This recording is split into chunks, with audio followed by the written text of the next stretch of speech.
What's up, people? Welcome to the channel where we talk about music licensing, music production, and music business. If you love any of the previously mentioned, be sure to subscribe so you can stay up to date on all my latest content and hit that bell icon so you know exactly when that content is dropping. So we back. It's Wednesday. It's a live Q&A.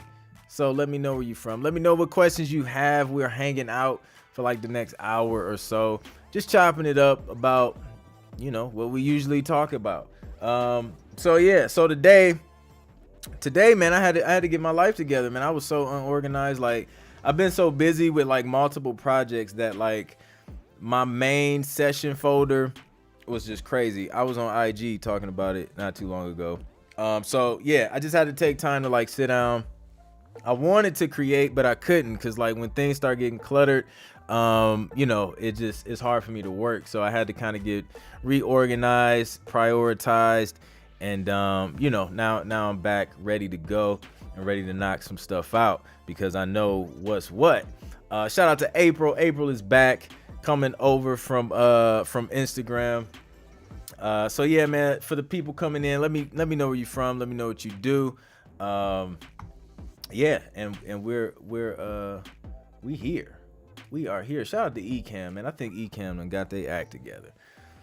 Stream ain't dropping. Well, it didn't drop last Friday, so I'm excited about that. And I'm using the cam link thing again. So yeah, I think they fixed it. So I'm excited about that. I'm excited that my son actually was able to have soccer practice yesterday. Because listen, like, this whole like last month just didn't happen. Like every Tuesday around 5 p.m. it would just rain and thunder. The day before, perfectly fine. The day after, perfectly fine. The whole day leading up to the practice time was perfectly sunny. But like literally every time it was time to go, we couldn't go. So they ended up canceling like 2 weeks in a row. So we was able to get it in yesterday. It was definitely a field just full of water from the rain, because it still rained. I thought they were gonna cancel again, but we was able to get it in. So yeah. So we're good. Shout out to LW in the building, starting to brag about the stream not crashing. Yeah, I'm a brag, because listen, this is a huge accomplishment. Ecamm not crashing, my stream not crashing. That's a milestone for this past couple months, right? So yes, I made it through one stream successfully last Friday, so I have bragging rights now. Shout out to LW, she's always in the building. Who else we got, man? Let me know. I know y'all in here. I can see it on the thing. It says it's like 11 people in here. I know a lot of people, man. A lot of people they just like to watch and don't want to talk, which is cool. You know what I'm saying? If you're coming just to hang out, just to chill, just be entertained, that's fine. I don't care. But if you have a question, let me know so I can answer the question, because that's what I'm on here for. So yeah, so that's what I'm doing, man. Was just talking in my in my circle on Discord about a lot of libraries, man, just reaching capacity when it comes to submissions, and like a lot of people just not accepting submissions because they have so many that they're trying to get through the backlog of submissions before they accept any new producers, composers, artists, songwriters, whatever. I've noticed it as well, man. It's been crazy. Like, there's still a lot of companies out there that are accepting submissions, but then there's some of those bigger companies like Music Bed and Marmoset, where they're killing it. You know what I'm saying? They're getting placements out here, and everybody wants to be linked up with them, but it's super packed. So if that's something you've been running into, on your TV placement, TV and film placement journey, just keep pushing through, because there's plenty of other companies who are still accepting submissions. There's always opportunities coming up. So you just got to keep hacking away at it until you find that company that works for you. Because there's a lot of, especially the smaller ones. I feel like the smaller ones that a lot of people don't know about, like the only way you find out is by digging and doing some research. Those are usually a little bit easier to get in because they're not like one of the big, the big branding, music branding licensing companies and things like that. So yep, just keep pushing. What's up, Money Up Records? Good to see you. Money Up is always in the building as well. V, that guy. What's up, V? No doubt, man. Glad you guys appreciate it. I appreciate you guys rocking with me, man, and glad the info is helping. Indeed. Yeah, so I guess today's just been a organizing day, because I had to clear a bunch of stuff up on my iCloud too, because that was at like past capacity, and they keep trying to get you to upgrade. I was just like, nope, I'm not paying another fee for another storage service. I already got WeTransfer Plus. I have a paid version of Box. I got Disco. Shoot, what else I got? I don't really like Drive. I use it, but the free version works. But yeah, iCloud trying to charge me. Honestly, I feel like they're the most reasonably priced for the amount that you get. But I just cleared some things out, cleared some space. So I'm good. I'm good to go. What's up, Cut Loose? Good to see you, bro. I think there's going to be a lot of opportunities with the smaller platforms. Yeah, man. Because everybody's not checking for them. You know what I mean? And they still have, their clientele that they need to satisfy. So yeah, I think it's, I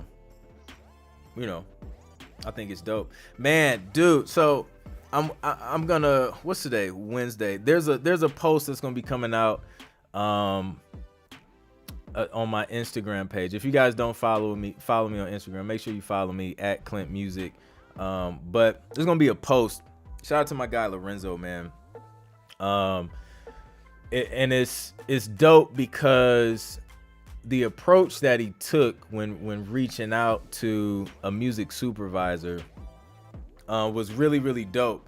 And it actually, I feel like, was more effective, or in this case, could be more effective than just reaching out to a music supervisor and asking, yo, like, can I send you some music?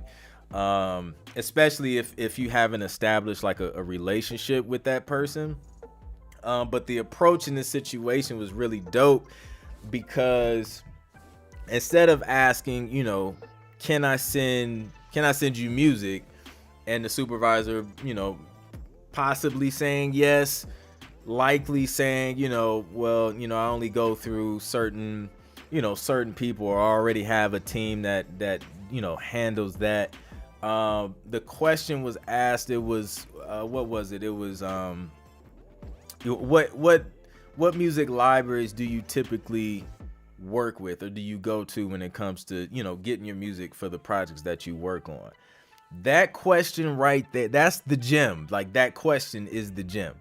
Asking that question rendered, I think it was like 5 to 7 music libraries, or like trailer houses or whatever. I'm gonna share. I'll share them on the Instagram post. But it was a perfect approach. You know what I mean? Because not only are you kind of making contact with the supervisor, but you find out the relationships that they already have established. And then you just use that as an easy way in, right? Because they're searching these companies for music frequently. So now all you have to do is go reach out to these companies who are usually looking for new composers and things like that, and accepting submissions. Then once you get in with them, your music is already where that music supervisor looks. You know what I mean? So shout out to Lorenzo, aka LaSoul, for doing that, man, and sharing that with me. I'm gonna share it with you guys via Instagram in the next day or so. But it was super dope, and it got him a step closer, to getting his music, in a place where people can find it, people can use it and license it. So super dope approach. LW says, I was at the WNBA last month. I'm curious, do music people get royalties during plays at games. I heard so many songs with jumping and clapping, etc. Seems like a moneymaker if you can get paid. Yeah, absolutely. It's I guess depending on the use, but I know obviously if you perform live, that's like a live performance. You get paid through the pro for that. But yeah, I think like if they use it in the I'm sure it requires a license to be used in that setting. I'm not sure the approach for that. Like if, as far as like the person, the DJ or whatever. I know like here in Atlanta, there was a dude, man, like he built like a whole brand off of just being like the Hawks keyboard player, man. Like he would have his keyboard and like laptop and just like playing cover songs, like snippets of his own version of cover songs, like live at the game. And like dude was killing it, man. So you just gotta find like where you fit in, like carve a lane out for yourself. Like I'm sure people probably even thinking about being like a live musician / DJ / performer during live sports games in their local city. But yeah, that's super dope just to think outside the box like that. It's crazy. What's up, Noodle Hopper? Good to see you. I'm good, man. All is well. For the new people coming in, let me know where you guys are from and what you do. It's a live Q&A, answering questions, music licensing, business, production, or whatever else y'all feel like talking about. But yeah, man, it's so many different ways, so many different bags to get in this music business, man. You just got to be creative and stop. So many people just think about like just the same approach, like placements on major artists. Like, okay, like we know you can do that. What else can you do? Like there's so many other things, so many other areas where music is needed. Corporate music. Whoever does the corporate training videos, there's music in those videos. It's kind of boring, but shoot, it's a check. So you gotta think outside the box. What's up, Pedro? I can't roll my R's today. My mouth is dry. Pedro, what's up, man?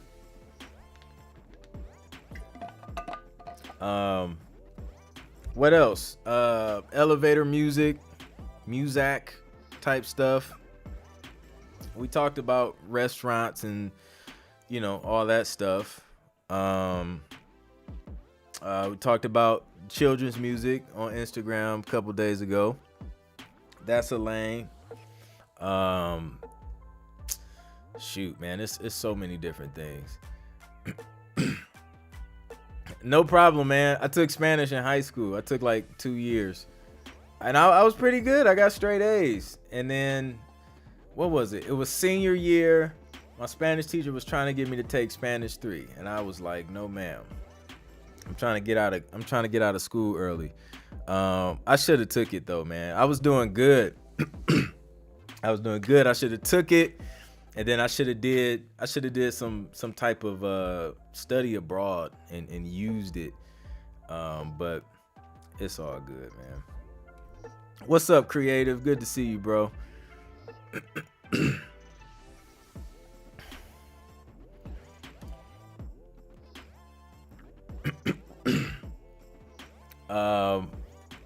Yeah, man. Exactly. What's up, Yee? Just waking up, about to fire up the studio. That's what's up. That's what I like to hear, man. Brian Telos, what's good? Been enjoying watching your latest Instagram videos, dropping gems. Yo, listen, I don't think y'all really understand like how many gems I have sitting on this computer over here. Like, I'm about to just unload them all unload them. I have so many. So yes, I'm glad y'all enjoying them. I got a lot of content, man. So I'm just chopping things up and I'm putting it out there. I'm giving y'all the game. So thank you, Brian. Much appreciated. I got let me see. I'm gonna have I gotta reach back out. I gotta follow my guy, man. I'm gonna have somebody else come on here, man. He's a licensing OG. Like, before people, like, before information was like really out there for producers getting in the TV and film sync, man, he was doing it. So I got to catch up with him, man, because I know he has some gems and some bars to help. So looking forward to that. Jovan, what's good?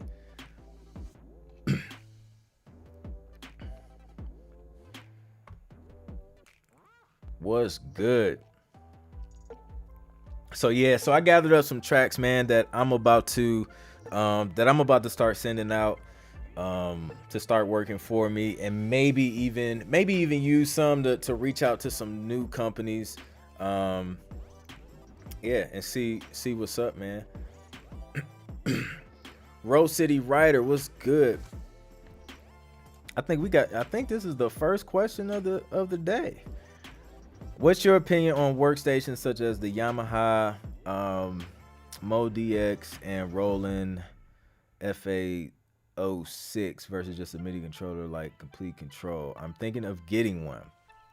Okay, so I love this question because it's a great question, and I've used both. I've used well, I haven't used them. I've used the Motif, not necessarily the Mo DX, but this is how I feel. If you are, if you're producing, if you're just producing, you're not doing live gigs and things like that, and you're not doing sound design, then I would not get like a hardware keyboard, like a Roland or a Yamaha MODX. It's really no need for it. Like, I know some sound designers or like some companies that you do sound design for, like packs for, I know a lot of times they want you to use hardware and not software, just to, for legal reasons or whatever, make sure you're just staying away from the software stuff. But yeah, but if you're just strictly producing, get you a MIDI controller, man. Save the money, get you a dope MIDI controller. The Complete Control is fire. I have that and I love it. I sold, because I used to play live and for like groups and artists and bands and stuff like that. So I used to do a lot of live gigging. So I had a Motif for years. I sold my Motif, man, and just got a MIDI keyboard because I was just like, when I had the Motif, I had it plugged up as MIDI, so I was using MIDI most of the time anyway. Rarely was I using the Motif for like a sound. The only time I would really use it if it was like a piano, because I love the piano and the Rhodes on there, and then the strings. But over the years, man, the plugins, I mean, they sound so dope, especially from Native Instruments, that now, man, I don't need it. And it's easier to be able to just manipulate MIDI and stuff and do what you need to do. So yeah, I would go with the MIDI controller. You'll be good to go. If you're performing live as well, then I would get, I would get a hardware board. But I don't know, man. People even performing live, people are using MIDI controllers and Complete Control and all that stuff now. So the only thing with that, like, depending on your computer, man, like, I'd be nervous sometimes because, like, if something crash or freeze up during the show, man, like that's why I kind of prefer the hardware for live shows, because I wouldn't want that. But yeah, Tall Genius, what's good, bro? Capture updated music licensing directory. Appreciate the discount. No doubt, man. Yeah, dude, a lot of dope companies. For those who don't have it, man, I just updated my music licensing directory. and it's like over 100 music licensing companies, libraries. We got a few trailer music libraries in there where they just focus on trailer music, if that's your thing, because that's like a whole totally different vibe than, I can't talk today, than, you know, just regular background instrumental cues. So if you haven't grabbed that, go to my store, and you can shop at my store. The link is in the bio, clintproductions.com/link in bio, or you can just click the link in the description. It's down there as well. There's also a YouTube discount code down there if you guys want to use that. It's 50% off. So yeah, updated that joint, and there's a lot of dope companies. I know some, there's some in there that I'm gonna be reaching out to. There's some that I work with. So yeah, some good stuff in there. All right, let's see what we got. Tracy Brown, what's up, Tracy? Good to see you, bro. Thanks for the list revamp, bro. Getting good responses for the follow-up and just a day of reaching out. That's fire. That's what I like to hear, man. Taking action and following up, bro. Like, y'all seen my post this morning on Instagram. Like, the follow-up, one follow-up turned into having music placed on Flex and Shanice.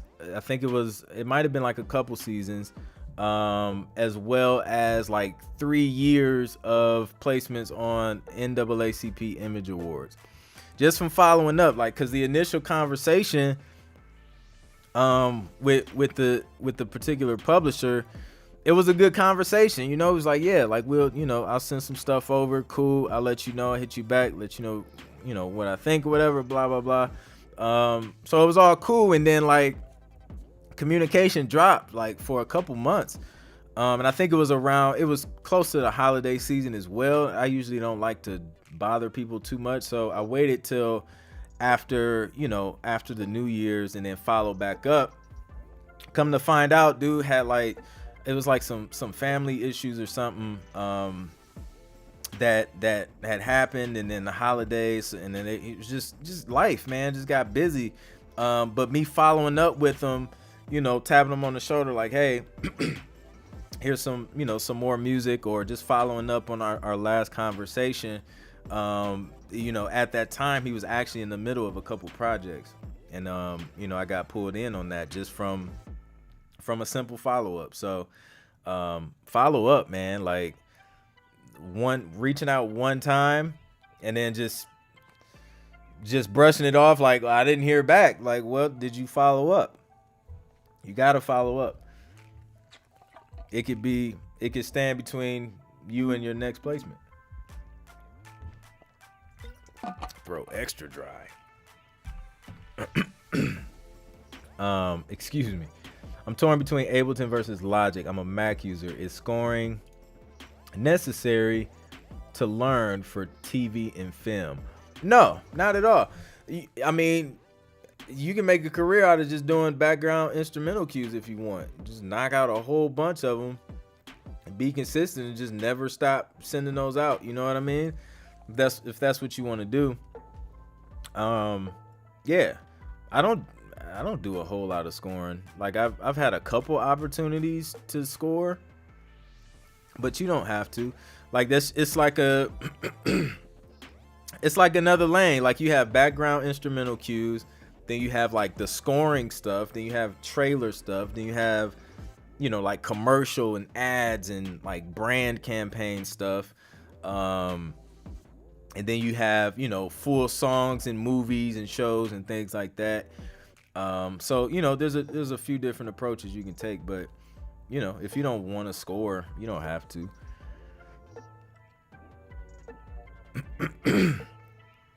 But yeah, I love Logic. Have you used both? I would say play around with both a little bit and then see which one you gravitate towards the most, and go from there. Thank you for keeping me from spending unnecessary money, bro. No doubt, man. Like, hey, save that bread. But because yeah, dude. Like I said, man, I had a motif, man, and I was not using that joint for real. It turned into a MIDI controller. What's up? How you say it? Jawai? Jawai? Forgive me if I'm butchering it, but welcome to the stream, man. Just got that Canon EOS 50. I'm learning as much as I can about it. Yo, I heard that joint's dope though. I heard good things about it. Sony just came out with something similar. Is that the EOS 50? Or is that the same as the M50? Sony just came out with like this vlogging camera, but it's supposed to be dope too. How many different sounds do you usually have in your tracks for TV, not including the drum track? Man, usually probably like 4. Usually around 4. I'll have like a main synth chords kind of thing. I'll have maybe some type of pad or something underneath that. I'll have like the melody, like the main melody and the hook, and then maybe a fourth sound, just depending on what the track is doing. So in my sports stuff, like I usually have like a brass, a string, a synth. Yeah, dude, it's probably closer to like in between 3 and 4 most of the time. Not a whole lot. Appreciate that, tall genius, man. Hope it helps. Thanks, April. Indeed, man. Keep me posted on you guys' progress too. Scoring is dope, indeed, man. Scoring is like you get to create what you want people to feel. It's pretty dope. And it brings the scene to life. Rose City Writer says, Clint, what music learning software such as Melodies would you recommend? I'm trying to step my playing up a little. I don't have like any software or anything. Like the thing that worked for me when I was learning how to play keys was just watching like tutorial videos on YouTube. That helped me a lot because a lot of them, you know, they'll show you they'll call out the notes and the keys and everything that they're playing, and they'll show it on the screen. So that was the most helpful for me, is just watching, you know, going on YouTube, searching, you know, chord progressions and things like that, and just kind of learning it that way. No doubt, Brian. Yeah, man. Dope. Ableton. Sometimes I want to give Ableton a chance again, cause now that especially they got the dark mode, that joint look fire. The M50, I have it. Nice. Yeah, I heard good reviews on that. Dope. That's a solid first cam, man. I like it too because for Canon, it's one of their, it's more like smaller and portable than, you know, their other ones. Like I have a Canon over here. That joint compared to my Sony joint is bulky. It's comfortable though in the hand, but it's a little chunky. Rose City Writer, yes, there's a new music licensing list. Just updated it and released it this week, man. If you want to grab it, man, just go to my store. You can get that. The link is in the description as well. I keep saying bio, or wanting to say bio.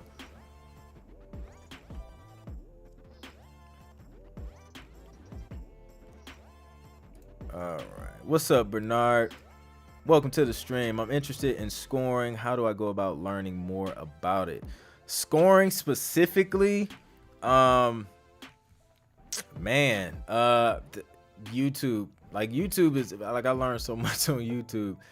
Just search, how to score to film or to TV on YouTube. Like if that scoring in the sense of like literally like creating music to picture, that's what I would do. They also, I think Hans Zimmer and some other guys out there, they have some master classes and stuff out there on scoring specifically. So that's something you can look into as well. So yeah. Royal J voiceover, Dr. Whitemore smacking my fingers help my learner to play correctly when I was taking lessons. Big Royal, what's up, Big Royal? Yo, I took piano lessons like a long time ago. The keyboard lessons, my parents signed me up. Those joints were on a Saturday. Number one, I was a young kid. Couldn't watch cartoons in the morning because I was sitting with this soup. This dude was so dry and boring. He had zero soul. I was just like, this ain't it. This is not for me, man. Like, I had no fun sitting there learning the keyboard. I thought I was interested, but he was just so boring, man. Like, how do you sit here for a whole hour, bro, and like have no excitement to yourself? So yeah, so I told my parents, I was just like not feeling it. So we stopped that. And then man, I kept going. I went for as long as I did because they gave me free candy at the end of the lesson, and that was an incentive, and it worked for a few weeks. But yeah, after that I was just like, this candy ain't worth it. This is not worth it. So fast forward like a few years later, man, I got my own keyboard and just started figuring it out on my own. And I have an uncle that plays keys. He would show me stuff. Yeah, man, it just kind of went from there and figured it out on my own. But it's hard to to turn down free candy when you're a kid. I was like, I gotta get something, man. I'm missing cartoons. Waking up early to come listen to this guy. I have the perfect track that would be perfect for a sports commercial. What is the best way to get a hold of the people that are in control of commercials? Nike, Under Armour. Man, like the licensing companies, man, like the libraries. That's why I say like that's the easiest way to get started in this whole thing, because a lot of the libraries, like they have their hands in commercials and TV and film and trailers. Like they have their hands in like a little bit of everything. So that's the easiest way to get started. So that would be my approach, man. Grab the music licensing directory, or if you don't have my Road to 10 Placements course, grab that joint. The link is in the bio as well. Grab that because that's going to include the directory as well. You'll get the directory for free if you get that. But that shows you how to reach out to everybody, how to find them, how to get your music ready, how to make sure you're set up to get your royalties. If you add the how to structure instrumentals for TV, you get that. So you make sure that track is structured and optimized to increase your chances of placement as well. So definitely grab that, man, and start reaching out to them. And I'll walk you through, how to do that and give you some email tips and tricks and things like that, to kind of help you, stand out. But yeah, man, like a lot of times these companies, they're doing all that, man. They partner up with those brands, and have campaigns and stuff that that they work on. I was against subscription-based dog, but recently got Reason Plus. I kind of like it. Oh, I didn't know they went subscription-based. That's different. I get it though. Like everybody's doing it. Like the plugins. So yeah, that's interesting. Yes, Hans is super dope. If you're doing everything from a DAW with very little physical playing, do you still have a legitimate chance at placement with scoring and cue instrumentals? With scoring, I don't know. I feel like it'll be a little. It may be a little hard unless you can like write it, like notation and do, like literally write write music, like musical notes. I guess it's possible. Cues, absolutely. Like if you're using the mouse, you're drawing this. Like as long as you get that joint to sound good and sound like a beat, like it sound. You know what I'm saying? Like they don't care how you make it. They just wanted to sound good, man. They just wanted to sound professional. So, however you make it, whatever your vibe is, man, like knock it out. And if they love it and if it works for what they need, you can definitely get a placement. I've heard that it's harder for an adult to take lessons and learn than a kid. Yeah, no, I think that's true, man. Because kids like, dude, my son, like my 2-year-old dude is a sponge, bro. Like he picks up everything super quick. Somehow he knows how to find my YouTube app on my phone. Like I have that joint like in like on a different page in a folder, like in one of those app categories. Like he'll find it. I don't even know how he found it because it's covered up with the numbers of the notifications. But like he'll find it and like he'll search the video. It's crazy. He's 2. But yeah, like adults, something like when you get older, and then some people are just like set in their ways. Like there's just no hope. Like they just believe what they believe and know what they know, and then they don't want to change. So yeah, definitely harder. It's hard to teach somebody who think they know a few things. Dope. That's what's up, Bernard. Free candy, man, all day. Not from strangers though. That's weird. My grandfather was a gospel music promoter. That was where I really learned. And then having 2 jazz musicians on the block, man, yo, that's everything right there. You got gospel and jazz. A lot of sauce lives in those 2 genres. What's up, Tova, North Carolina, current student in music production, composer. What are the expectations starting after graduation? Like start now. That's what I would do. Like start now. Start learning how to get your music in TV and film. Start create music, making playlists to start submitting. Start learning, learn and just start moving now. Cause like when I was in college, like my thought process, even before getting to college, was just like, I'm gonna go to college first, and then I'm gonna start like focusing on my music career after I graduate. But then when I was in college, I realized I was like, what am I waiting for? Like I can start now. Like, of course, I couldn't put like 100% of my time and energy because, school. But, once I was done studying, once I was done, knocking my exams out, got my classes, my homework out the way, I was working on music, and started my company before I graduated. So start like immediately. And take what you're learning in school and apply it to what you're trying to do. So then by the time you go out of college, you got the ball rolling already. And now you're just, scaling up because you have more time to kind of focus on it. So that's what I would say.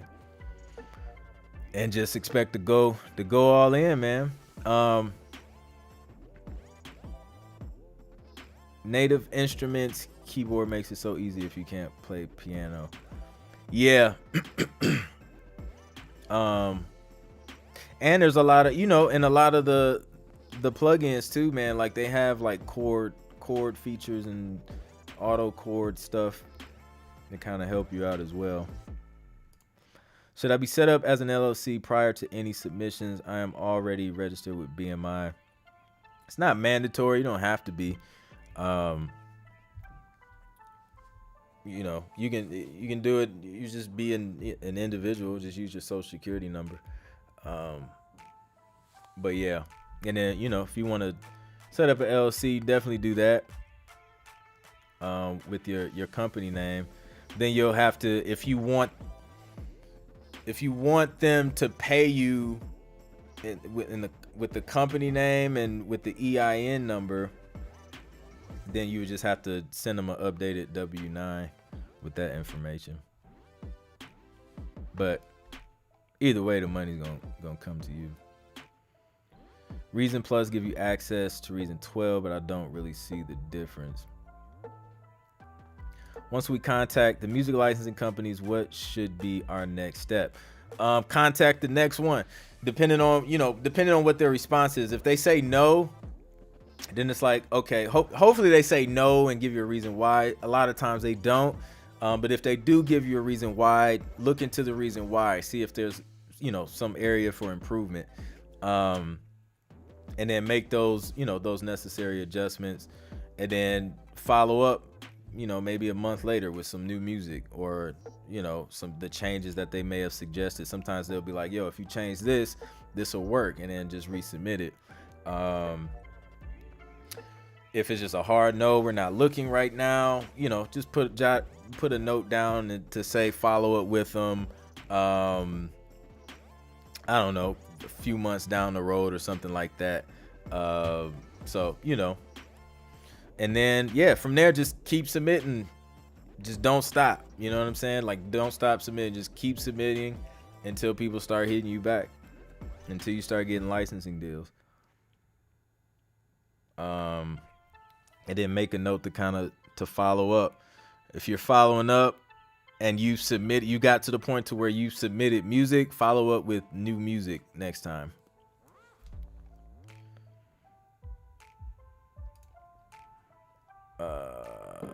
Z-Man, thanks, man. I have my publishing company set up. So would the split be the same when dealing with the libraries? So when you're dealing with the library, they're going to take the publisher share of royalties. So you won't really be using your publishing company when it comes to registering your music with BMI or ASCAP or whatever.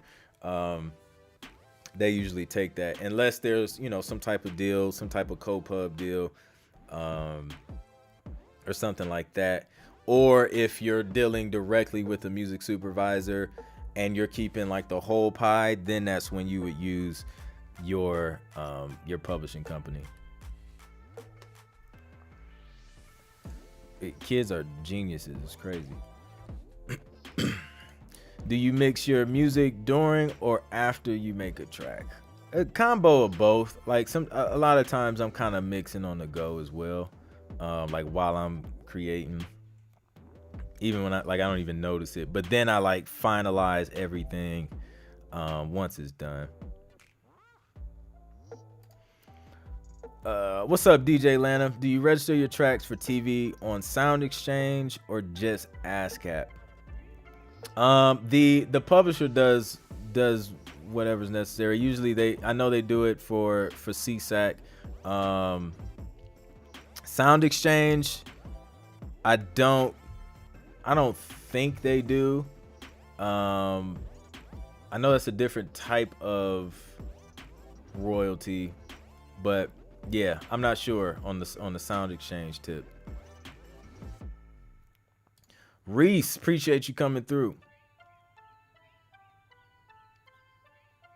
What's up, DJ Watson? I'm 30, trying to learn to play and to strengthen my music theory knowledge at the same time, and I can attest it's difficult to retain the info and get my fingers to do what I want from them. Yeah, nah, it's weird, bro. It's like me trying to play guitar, bro. It's like the most awkward thing for my fingers. I like chording on a guitar. That's why I like the bass, because like, give me one note. That's all, just one note, one finger. that guitar chord and stuff, man, I don't know how they do it.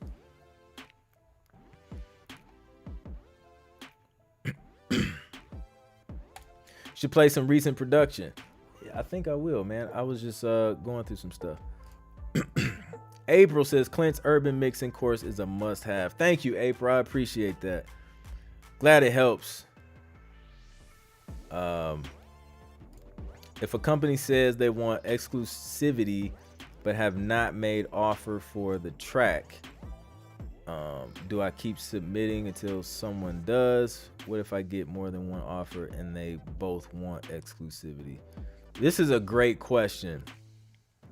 So saying something and then it actually being on paper and signed is two different things, right? So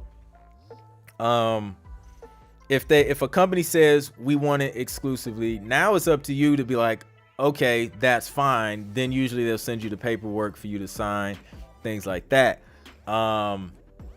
If you say no, they're just like, okay, and you both just kind of part ways, move on or whatever.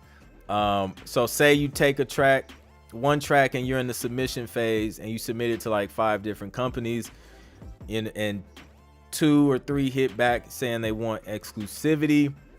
Now you have to pick which company you want to give it to, because you can only give it to one, exclusively. So, if you get more than one offer, it's up to you to pick which one you want, really. And a lot of times, if it's a library, you're not getting it's no money up front or anything until it actually gets placed, and then you just kind of got to make a decision which one you think is going to be the best fit for that track, and then kind of go from there. That's a good question. When you say publishing company or publisher, are you talking about BMI or ASCAP? No, another good question. So, a common misconception is that BMI and ASCAP are publishers. They're not publishers. They're just performance rights organizations that collect performance royalties for you and then pay them out to you. So, a publisher is a person or a company that exploits your music and puts it in places that generate royalties. And then just BMI and ASCAP just collects those. So an example of a publisher would be like Sony. You got Sony, Universal. Those are like major publishers, right?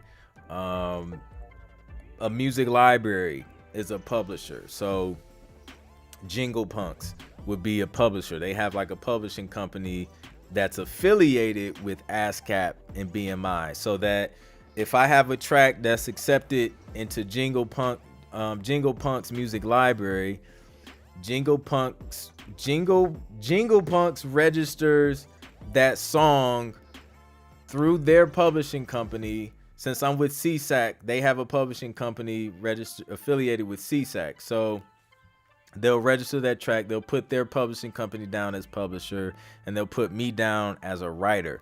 And now CSAC knows when we collect the royalties, we pay this percentage to Jingle Punk's publishing company, and we pay this percentage to Anthony Clint Jr.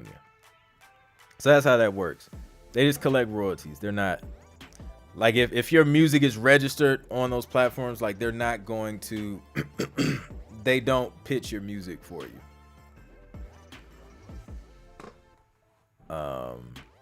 Because some people think like you register on there and then you just wait until royalties start just coming in. And it doesn't work that way. Just to clarify, because I know like a lot of people don't. It's complicated, man. Like, a lot of people don't fully understand it. Sound Exchange only does the sound recording royalties. Got you. I think Tammy last week, Tammy touched on that a little bit too. Do you need an audio interface to make beats? Do you really need an audio interface to make beats sound better? Is it more for recording vocals? Yeah, you don't need it. I was stuttering back. You don't need it to make beats, right? So I can pull up my iPad, start making beats just from the audio on the iPad. It's probably gonna sound like trash, but honestly, the audio is not bad on this, and the speakers are kind of great. But when you're mixing something, that's when the audio interface is gonna come into play, because I can't professionally mix a song on just some, some iPad speakers, right? If I send it, may sound good on these speakers, but then if I send it off to a professional studio and they listen on studio monitors, they're gonna be like, dude, what are you thinking? This is trash. So the audio interface allows me to connect to the iPad or connect to the computer and then connect studio monitors or some studio headphones to the audio interface and listen to the audio from the computer or from the iPad through those professional speakers or headphones. And now I can mix, on some accurate, some accurate speakers. And then it also could also, increase the quality of audio coming out too, depending on what kind of computer you have. And then some computers may have like a horrible sound card. So, some interfaces will amplify those, like the headphone amps and audio and things like that. So you're able to hear and get, better clarity and things like that.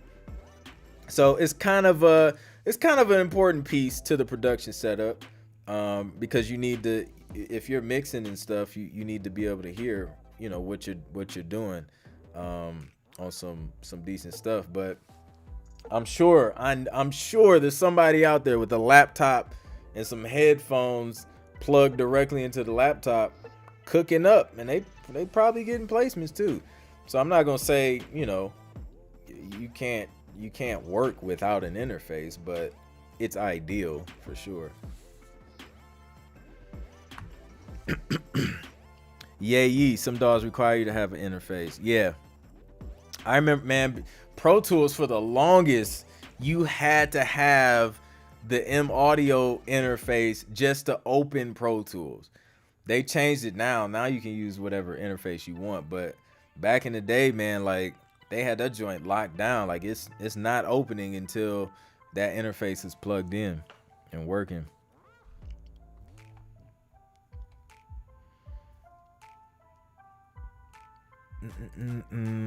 Royal says, if the library takes over the publishing and has you as the writer, will they change the title of the song to avoid clashes if you register the song with your pro as both writer and publisher? Yes, nailed it. Yes, they will do like a retitle, or they'll put their prefix in front of the song. So I don't know, take Jingle Punks. I don't know what their actual prefix is, but say I had a song and I sent it to Jingle Punks to publish like non-exclusively or whatever. So now say my song was titled Run This Show. They would take the title and put like JP Run This Show and register that with the pro. And then they'll just track and collect on that title only. And then I can take my regular title, Run This Show, and, pitch it directly to somebody if I want to. That's a non-exclusive situation. Usually if it's exclusive, then they're just gonna they're just gonna be the only ones to register that title.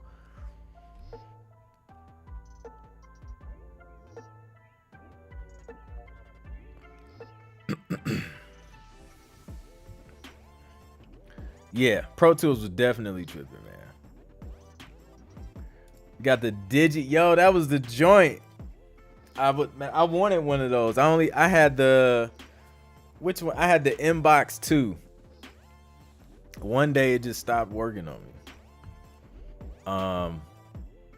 But yeah, I had the Inbox 2. I was geeked when I got that joint. Like I was just like, I'm now a professional because I have Pro Tools and I paid like $300 for it. In college. $300 in college is a big deal. Shoot, $300 now is a big deal. But yeah, I'm glad they opened it up, man, because it kind of was not fair. Like I should be able to use what I want to use. So yeah, what other questions we have, man? I'll take a few more before I hop off, man. This was dope. A lot of good questions talking about this business. It's crazy, man. It's a lot. But you just learn it piece by piece and focus on the part that you need to know.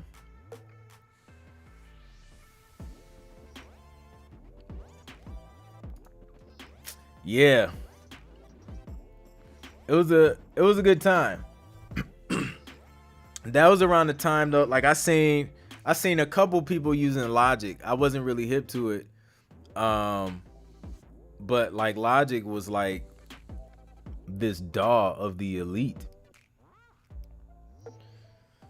And then I ended up switching over and using Logic more. Rose City Rider, what's the average royalties for TV placement? Like, shoot, zero to like, I don't know, hundreds. Like, it's all over the place, man. I really wish I had like a straight answer. It's just not, So I have placements that have been like 15 cents, 9 cents. I've had placements on TV that's it's been $200-$300 for like for a single placement. Had placements that's been a couple dollars, a few dollars, $10 in the 20s. It's just all over, man. Like, it really is. And this is just back end. I'm not counting like any upfront stuff. But yeah. it's all over the place. Can you make good income doing TV and film plays more than 100K a year? Yeah, absolutely. Reasons was petty. Yeah, I hopped on Reasons. I was on Reason for a little bit. Around the same time I started using Logic.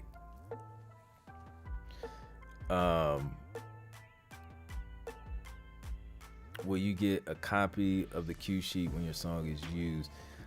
It depends on your pro. Like, I know some of the pros, like, cue sheets will come in. I know ASCAP does it. I think all of them kind of do it in a way. But ASCAP and CSAC, I know they do it for sure. Like, we have a cue sheet section to where when they come in, they show up. Excuse me, and it'll show the show and all that stuff. Yes, you get royalties every time it plays.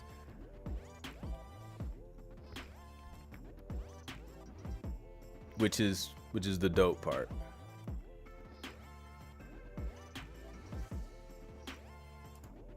What do you think is the best DAW to get your feet wet?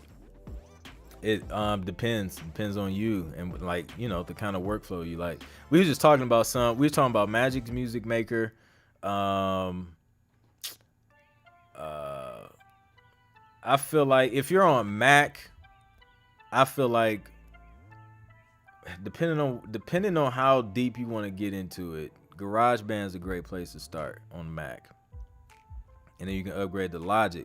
As far as like a pro DAW, I feel like Logic is one of the most reasonably priced DAWs. It's only like $200, and you got everything you need. But yeah, I think a lot of them allow you to at least demo the DAW before you buy it. Yeah. But if you have a Mac, Rose City, I agree. Logic Pro, the sounds straight out of Logic Pro are dope. Plugins are dope. Like, the compressors and everything, sound really good, and you can get the job done without having to add anything else. Just right out of the box. Noodle Hop did some errands. That's hilarious. Yeah, that's what's up. Hey, if it works, it works. Like y'all never hear me be like, no, like you need to use this DAW or you won't be successful. Like you'll never hear me say that. Like It really depends on what you want to use. It's up to you. As long as you know how to work that joint and it does what you needed to do, you're good.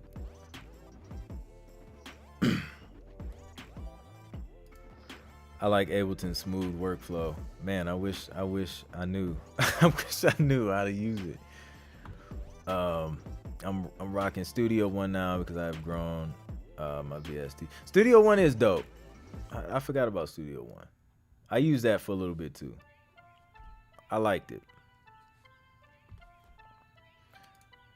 That's it. Just make it sound good. Using the Mac, nice. Using the Mac, man, yeah. Logic. I'm gonna be Team Logic all day. Ableton is April's go-to. Man, see, y'all making me feel left out now. Everybody Team Ableton. If you started IG today, what would your first post be? Man, this is a good question. What's up, y'all? I'm on IG. That'll be my first post. Nah, my first post, I don't know. What was my first post? It was something stupid, like a picture of a keyboard. It was so dumb. It would be some value, man. Like content is king. So I would just start off giving value. Either that or just a really, really dope studio pick. I'm gonna agree with Rose City Rider on this. This is how I feel from experience. Studio 1.5, nice. Akai for life, I dig it. That's what I hear. Like people say. Listen, this is about to be an auto warranty call. Hello. Hi, this is Rachel from Dealer Services. Your file just came across my... Every day. It's crazy. Like I be hoping it's like a real person so I can like play with them and like confuse them. But it's always a robot. Any luck with Audio Jungle? They're on my list. I haven't submitted anything to them as of yet. Noodle Hopper's a part of the Ableton gang as well. Robocalls, man. They don't. Some of them give you the option to like remove your number, but like I'd be so impatient. Like most of the time I don't answer it. I was gonna answer it on here because we was gonna have fun on the live, but yeah, that was boring because it was a robot. Studio One is so simple. Just drag your instruments over and go to work. Yeah, like I enjoy Studio One for the most part. I love the little scratch pad or the feature that they have. I think that's super dope. Like you can take like the session and like say, I don't know, you want to see what something would sound like if you did something different. You can like move it on this other side, do whatever you want to do without messing up the original joint. That feature is dope. I wish Logic would add something like that. Like we have alternative versions, which is cool, but it's kind of not the same thing because it's, you know, Studio One does it where it's in the same window, and you know Logic does it where you kind of have to start a whole new thing. Now that they're adding comping, it's super dope. That's what's up, man. Like it's one of those things. Like people, like everybody that I know who uses Ableton loves it. And for those of us who just never figured it out, like we're just like we know deep down inside is dope, but we just haven't figured it out. So shout out to Team Ableton, man.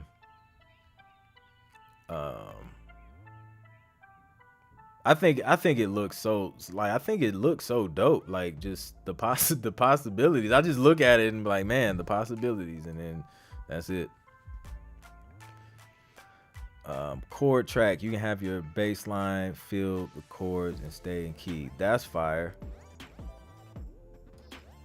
Oh, you record the robocalls? Oh, like voiceover, Royal J voice. Yo, that's hilarious. And people probably be cussing out Royal J's voiceovers, man, because they mad because it's like a spam call. But that's hilarious, man. I follow this other guy who does voiceover work for like TV and film. Dude be killing it, man. I think his name is like Gabe Kunda or something like that. He's a beast.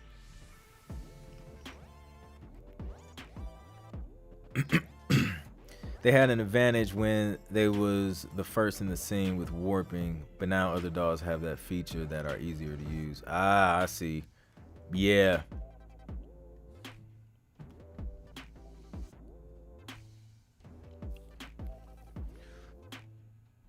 Yep. But yeah, I mean, I love Logic, man. I think Logic is my sweet spot right now. It's been a good experience and really stable too. I know with Pro Tools, when I was using Pro Tools a lot, Pro Tools gave me so many headaches, man, just with the crashes and the DAE errors and all that stuff. It was just super not dependable. I think they've gotten a lot better now, but I still don't like. I really only like it just to do vocals.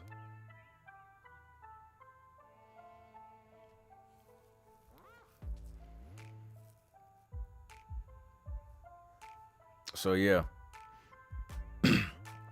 All right, y'all, man. We're gonna cut this joint and go ahead and end it. It's great because it put me in touch with production companies that looks for. Listen, man, that's how you play the game. You know what I mean? Like, I was I had my guy DIY Music Biz on one of my Roll to 10 Placements virtual sessions, right? And he was talking about like approaching the video game industry that way, but it's just like, okay, approach the developers to offer something that they need help with, such as, you know, the mixing the audio of their video games and sound effects and stuff like that.